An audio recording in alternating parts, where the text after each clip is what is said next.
سبيل الدموع سبيل مريح تنهدى يا صاحي كي. بسم اللہ الرحمن الرحیم۔ آج کا سوال اور عنوان ہے کہ کرکٹ میں پیسے لگانے والے وہ پیسہ کس طرح ہے، حلال ہے یا حرام ہے؟ دیکھیں جی، دو طرح کے کرکٹ کے اندر آج کل جو پیسے لگائے جا رہے ہیں دو طرح کے ہیں۔ ایک تو یہ ہے کہ دو ٹیمیں آپس میں کھیل رہی ہیں۔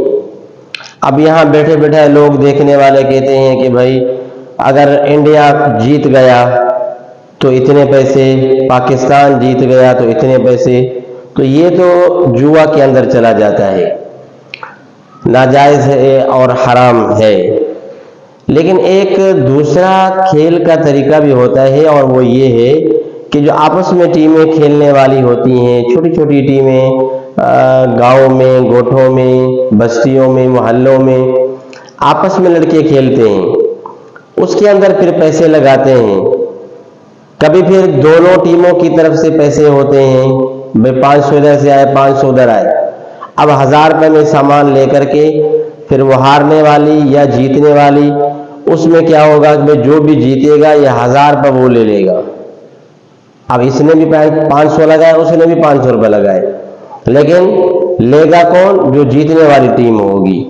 پھر چاہے وہ سامان لے لے کرکٹ کے یا کسی اپنے استعمال میں لے جائیں یا آپس میں لڑکے بیٹھ کر کے کھائیں پیئیں، کچھ بھی کریں، تو یہ بھی جوا کی شکل ہے کہ جو بھی جیتے گا وہ اٹھائے گا۔ بھائی پیسے دونوں کے ہیں، لیکن جو جیتے گا وہ اٹھائے گا، تو یہ بھی جوا کی صورت میں آتا ہے۔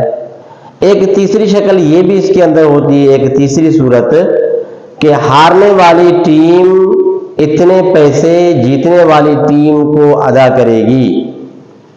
تو یہ جو ہے اگرچہ جوا کے اندر نہیں آئے گا، لیکن یہ بھی ناجائز ہے، لازم کرنے کی وجہ سے، متعین کرنے کی وجہ سے کہ بھائی وہ ہارنے والی ٹیم اس کو ادا کرے گی ہر صورت میں، تو یہ بھی ناجائز ہے، اس سے بچنا چاہیے۔ ہاں ایک صورت ہے جائز کی کہ اگر کوئی تیسرا بندہ بطور انعام کے وہ اگر دیتا ہے تو پھر اس کے اندر کسی قسم کا کوئی حرج نہیں، وہ لے سکتے ہیں۔ سبيل الدموع سبيل مريح تنهدى يا صاحي كي